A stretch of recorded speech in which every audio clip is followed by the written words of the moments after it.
अपने इस हिंदू भाई का अस्सलाम वालेकुम वरहमतुल्लाहि व बरकातुहू और अपने हिंदू भाइयों को हर हर महादेव। आज बहलोलपुर की इस धरती पे मुझे आने का मौका मिला, इस तरीके का इस्तकबाल आप लोगों ने किया, इसके लिए मैं शुक्रगुजार हूँ। मेरी तमाम, खास करके मेरी बहनें, मेरी माताएं जो सुन रही हैं अपने खिड़कियों से, दरवाज़ों से, अलग अलग जगहों से, एक हिंदू का बेटा आज़ान करने आया है। जैसे आप नमाज के लिए आपको याद दिलाया जाता है समय के बारे में, तो वैसे ही हम आज़ान करने आए हैं कि अब दूसरों की गुलामी छोड़नी है और अपनी क़यादत को मजबूत करना है, अपनी समस्याओं के लिए आवाज़ बुलंद करना है। अभी हम लोगों ने जब शुरू में पूछा कि क्या समस्या है, तो पहले बहुत लोग हिचकिचाए, फिर धीरे धीरे कुछ लोगों ने बोलना शुरू किया, फिर चीज़ें छन करके आई जो मूलभूत समस्या है। न केवल बहलोलपुर की, ढाका के लगभग हर गांव पंचायत की यही हालत है। सबसे बड़ी समस्या है कि सड़क बनाने से पहले नाली का इंतजाम नहीं किया जाता है। सड़क बनाने से पहले निकासी, पानी कैसे निकलेगा, नाली की व्यवस्था अगर होगी तो सड़क की जिंदगी 15 साल हो जाएगी। लेकिन अगर नाली और पानी की निकासी का इंतजाम नहीं होगा तो सड़क साल 2 साल में खराब हो जाएगी। तो ये मूलभूत समस्या जो मैं देख रहा हूँ, ये हर गांव की समस्या है, हर पंचायत की समस्या है। और जो एक सड़क की बात आप लोगों ने कही है, उसको मैंने नोट कर लिया है और निश्चित रूप से हम लोग, मैं जब पैदा हुआ, आप लोग, बहुत लोग जो गार्जियन लोग हैं मेरे पिताजी को जानते होंगे, नौजवान भाई शायद नहीं भी जानते होंगे। मेरे पिताजी इस इलाके के सांसद रहे, लंबे समय तक मंत्री रहे, मधुबन से लगातार 20 साल विधायक रहे, सांसद रहे। उनके जाने के बाद मेरे भाई साहब भी मंत्री रहे, विधायक रहे, आज भी विधायक। तो मैं सेवा करने आया हूं, पैसा कमाने के लिए, ठेकेदारी से कमीशन कमाने के लिए मैं नहीं आया हूं। हम लोग सेवा की भावना से आए हैं। लोकसभा का चुनाव में लड़ा, कई हमारे विरोधी आकर के, अभी भी जिस तरीके से मैं आपके बीच में आया तो मैंने आपकी समस्याओं की बात की, लेकिन कई लोग आएंगे तो वो क्या कहेंगे कि अरे इनके भाई तो भाजपा में, ये लोग तो हारेगा या जीतेगा चला जाएगा भाजपा में वापस, ये तो हिंदू है, इसको काहे के लिए वोट दीजिएगा, अपना वोट काहे बर्बाद करिएगा। तो इस तरह की बातें आपको कही जाएंगी। बहलोलपुर पंचायत ने शुरू से मेरा साथ दिया है, क्योंकि विधानसभा से पहले जो मैं लोकसभा का चुनाव लड़ा था उसमें एक भी मेरा भाई, दाबिर जैसे मेरे भाई, साजिद जैसे मेरे भाई, तौफीक जैसे मेरे भाई, तमाम हमारे प्यार से जिनको आप लोग झगरू महतो भी कहते हैं, ऐसे मंगरू भाई हमारे पंचायत अध्यक्ष भी हैं, और ये लोग शुरुआती के हमारे साथी हैं। तो संघर्ष के साथियों को हमेशा वो सम्मान हम लोगों ने दिया है और देते रहेंगे। तो मूलभूत जो बातें हैं कि मैं यहाँ सेवा करने के मकसद से आया हूँ, विधायक बनना नहीं बनना मुकद्दर की बात है।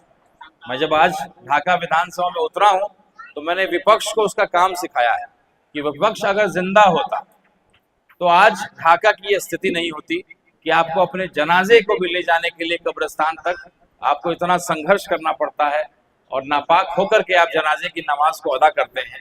मैं हिंदू होकर के इस बात को समझ रहा हूँ। तो एक मुसलमान विधायक या पूर्व विधायक आज जो है, या जो विपक्ष की भूमिका में, अगर वो जागरूक होते तो ये परिस्थिति नहीं हुई।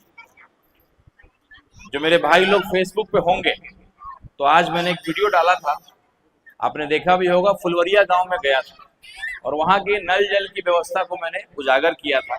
जब विधायक के पंचायत की ये हालत है तो क्या हम उम्मीद करेंगे कि विधायक जी बाकी जगह क्या काम करा दें। और हर वो मुद्दा, चाहे शेख वाजुल साहब जिनको मॉब लिंचिंग से 15 लोग जाकर के घर में घुस करके मार देते हैं, मैं उनके दरवाजे पे भी गया था और लगातार उनके साथ में खड़ा हूँ। केवल तस्वीर खिंचवाने एक बार नहीं गया था। मैं कंधे पे हरा गमछा या सर पे हरा टोपी पहनना जरूरी नहीं समझता। मैं ये समझता हूँ कि अगर मैं मुस्लिम भाइयों के दिल को जीतना चाहता हूँ तो उनके बुरे समय में, उनके संघर्ष के समय में, उनके ऊपर अगर अत्याचार हो रहा हो तो उसके लिए लड़ने का जो है प्रयास करना वो ज्यादा जरूरी है, ना कि हरा गमछा और हरा टोपी पहनना जरूरी। तो मैं उसको तवज्जो देता हूँ। आप लोग ये बात को जानते हैं, जिस तरीके से आरोप लगाया जाता है कि मेरे भाई भाजपा के विधायक है, मैं इसलिए बोल रहा हूँ क्योंकि आप सब लोग मुझसे जुड़े हुए हैं, ओवैसी साहब से जुड़े हुए, AIMIM के दीवानों में से हैं, पसंद करने वाले लोगों में से हैं। तो आप मेरे सिपाही हैं, आप मेरे सेनापति, आप मेरा अंग हैं, आप मेरे परिवार हैं। तो आप जब कहीं जाइएगा तो आपसे जब कोई सवाल करे तो आप उसका डट के जवाब दीजिए। तो जो आरोप लगाया जाता है कि इनके भाई तो भाजपा में, तो पहली बात उनसे पूछिएगा इनके पिताजी किस पार्टी में थे। और मोतियुर रहमान साहब बहुत कम समय के लिए ही विधायक रहे और राज्यसभा तो अंत में गए। उससे पहले जो आप लोगों की सेवा वो कर पाए, किसके दम पे कर पाए? सीताराम बाबू का दस्तखत किया हुआ लेटर पैड 100 उनके पास पड़ा रहता था। मेरे पिताजी कहते थे डीएम को कि मोतियुर रहमान साहब जो कह दे मतलब सीताराम सिंह कह दिया। जो लोग जानते हैं गार्जियन वो जानते होंगे, ये लगाव था और ये ताकत मेरे पिताजी ने मोतियुर रहमान साहब को दिया था। एक विश्वास था दोनों का आपस में, तब जाकर के कई लड़ाइयों को लड़ने का काम किया। निश्चित रूप से वो अगर फैसल भाई के पिताजी हैं तो मेरे गार्जियन मेरे भी चाचा की तरह हैं। और हम लोग यही अक्सर कहते हैं कि फैसल भाई ने अगर अच्छा काम किया होता, एक विपक्ष की भूमिका या विधायक जब वो थे तो उसकी भूमिका निभाई होती, तो आज मुझे कोई कुर्सी नहीं देता, मुझे कोई बिठाता नहीं, मुझे कोई बुलाता नहीं और मेरा कोई जगह यहाँ बनता नहीं। तो कहीं ना कहीं लोगों ने बहुत विश्वास किया था आपके ऊपर। मुंबई के मेरे भाई जो है उन्होंने चंदा भी दिया, समय भी दिया, खून पसीना भी बहाया, लेकिन बाद में जब वो फोन करते तो किसी का फोन को उठाने का काम उन्होंने नहीं किया। तब आज उनसे मायूस हुए, आज निराश हुए। ये मैं लिख के दे सकता हूं कि राणा रंजीत सिंह AIMIM पार्टी जमीन पे उतर गई, इसलिए हमारे RJD वाले भाई भी बेचैन होकर के जमीन पे उतरे, वरना अभी वो झांकते भी नहीं आपकी तरफ। अभी दो महीने के बाद वो आते। तो ये डर है और कोई विकल्प यहाँ नहीं था। यहाँ अक्सर चुनाव हिंदू या मुसलमान के आधार पे हुआ करता था, विकास का भी मुद्दा नहीं रहता था। तो निश्चित रूप से एक नया समीकरण, एक नया विकल्प के रूप में आपका ये भाई जो खुद एक हिंदू है और इसकी पार्टी को कहते हैं लोग कि ये मुसलमानों की पार्टी, तो निश्चित रूप से एक ऐसा समीकरण के साथ आपका भाई उतरा है जमीन पे कि हिंदू मुसलमान मुद्दा इस बार बिल्कुल नहीं होने जा रहा है। इस बार मुद्दा होगा विकास। इस बार मुद्दा होगा कि आपकी सड़कें अगर बनाई जा रही हैं तो उससे पहले नाली की व्यवस्था होनी चाहिए, ताकि एक बार जो सड़क बने वो 15-20 साल तक बना रहे।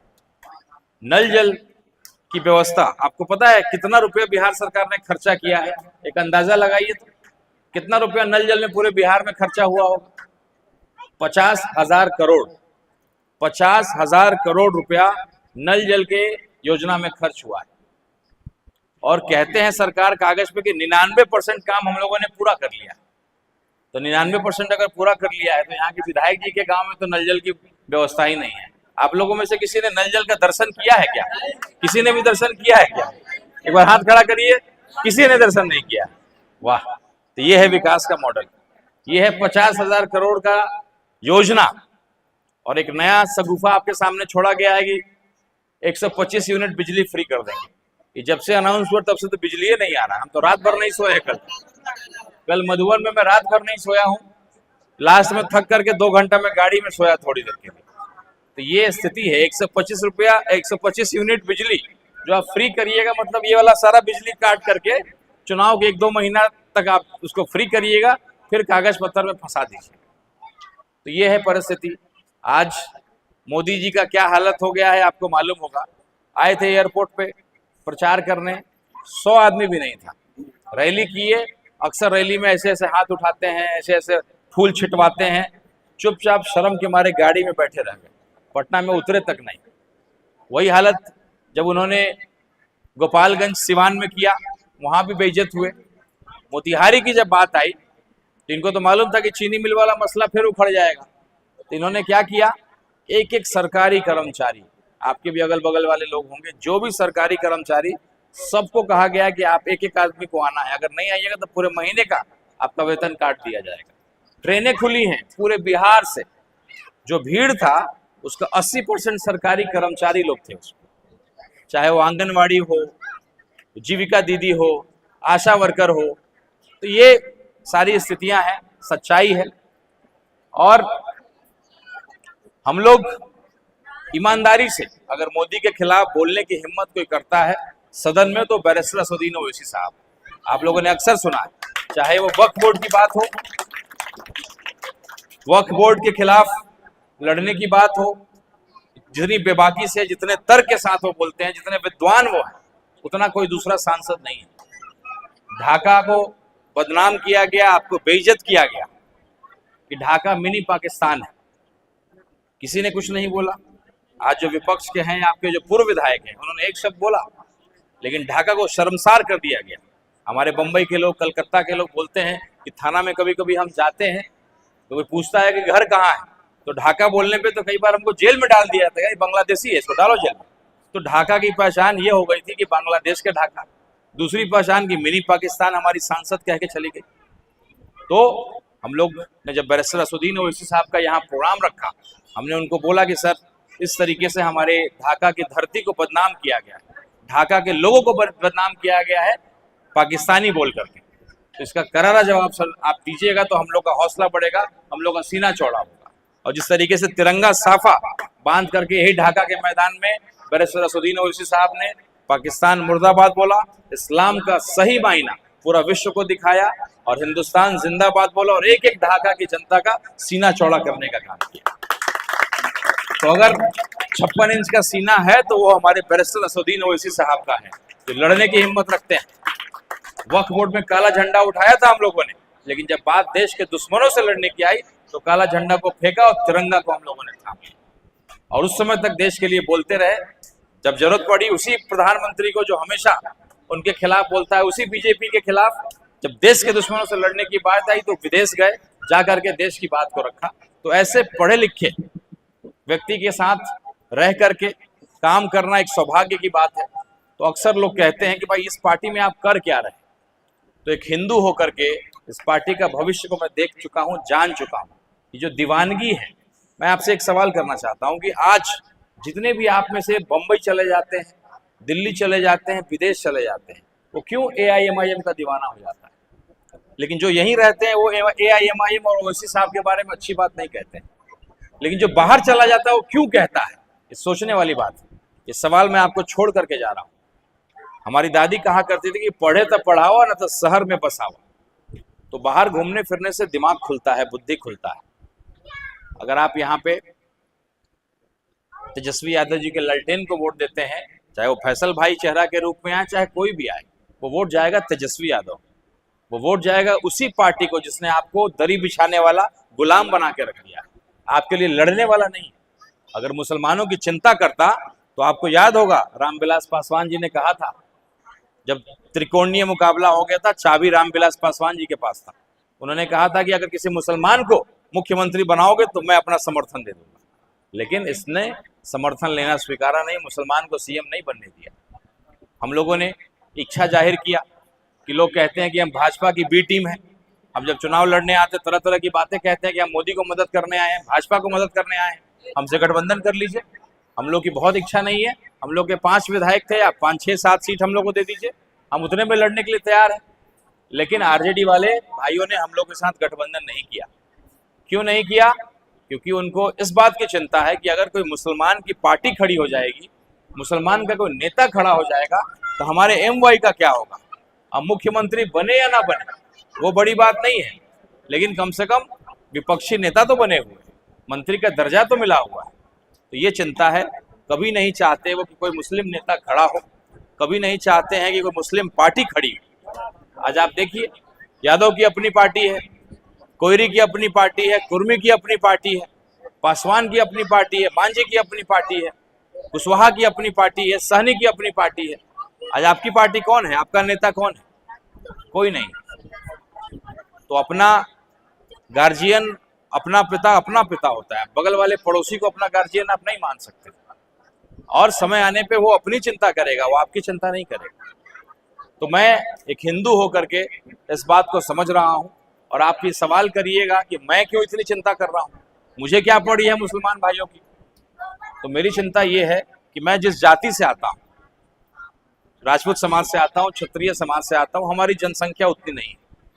हम अकेले सरकार में नहीं आ सकते। जिस तरीके से यादव लोग भी अकेले नहीं आ सकते, लेकिन आपका साथ मिला है। लोग कहते हैं कि मुसलमान के हमने बचा लिया, हमने बढ़ा दिया। अरे मुसलमान ने तुमको बचा लिया, तुमको कुर्सी पे बिठाया हुआ है अपना त्याग कर कर।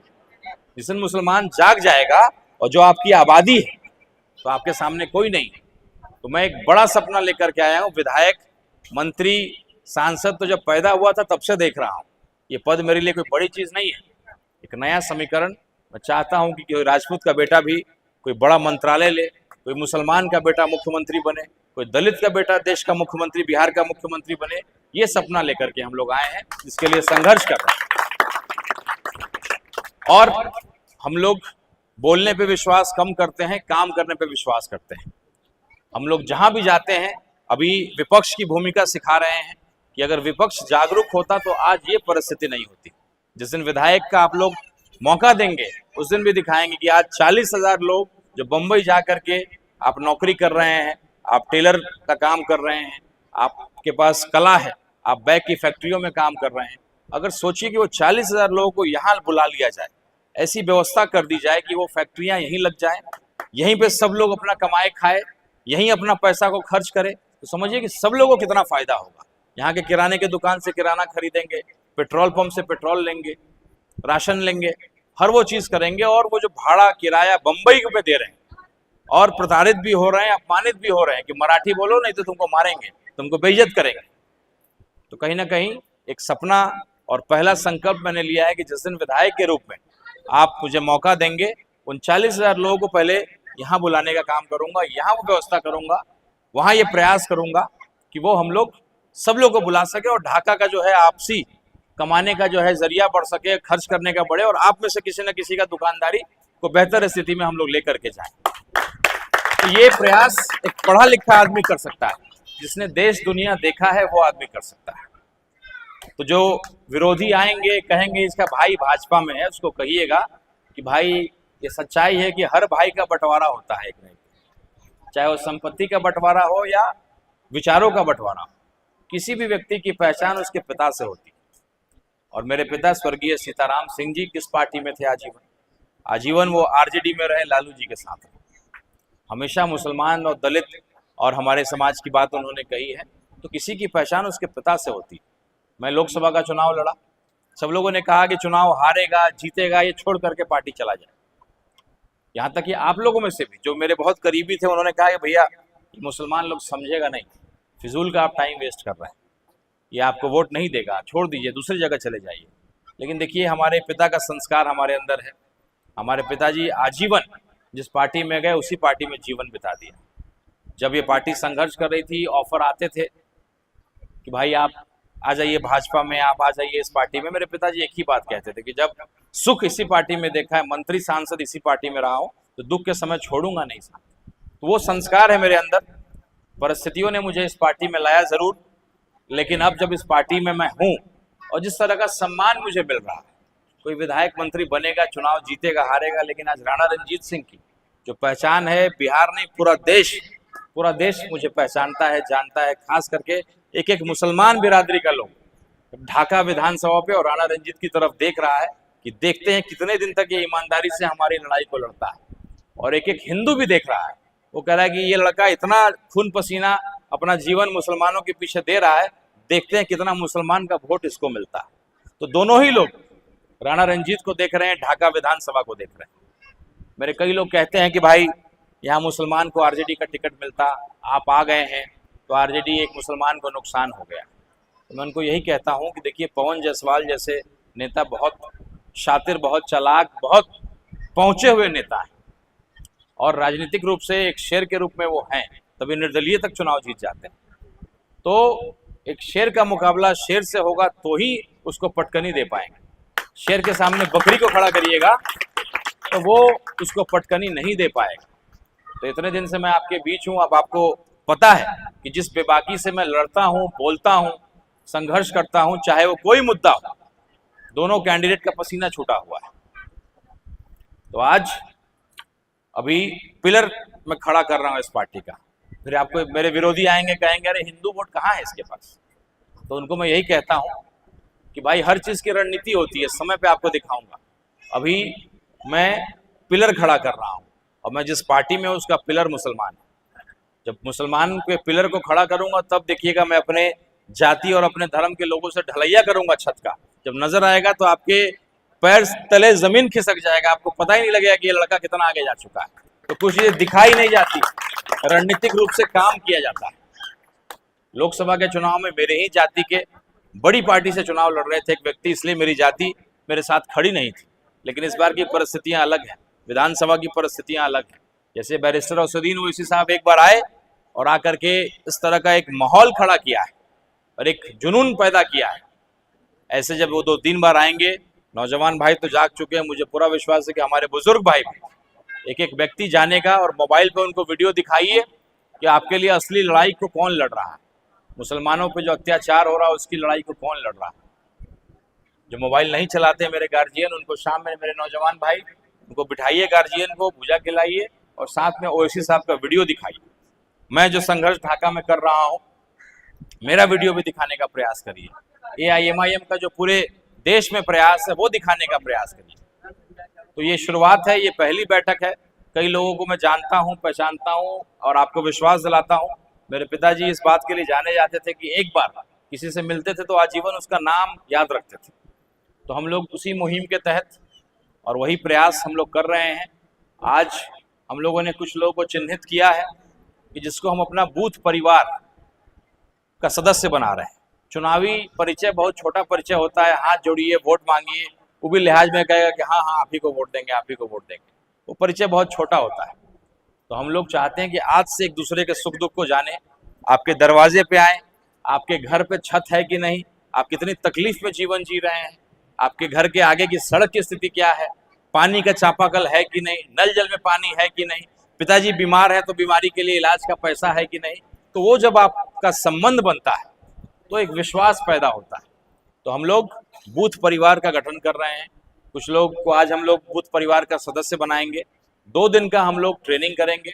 नेपाल जाएं या अगल बगल कोई जगह जाएं, 2 दिन 3 दिन साथ में खाना खाएंगे, साथ में घूमेंगे, एक दूसरे को जानेंगे, पहचानेंगे और वो संबंध बढ़ाएंगे, बनाएंगे, ताकि चुनाव के समय जब वो आएंगे, वो जो कुछ दलाल लोग होते हैं यहाँ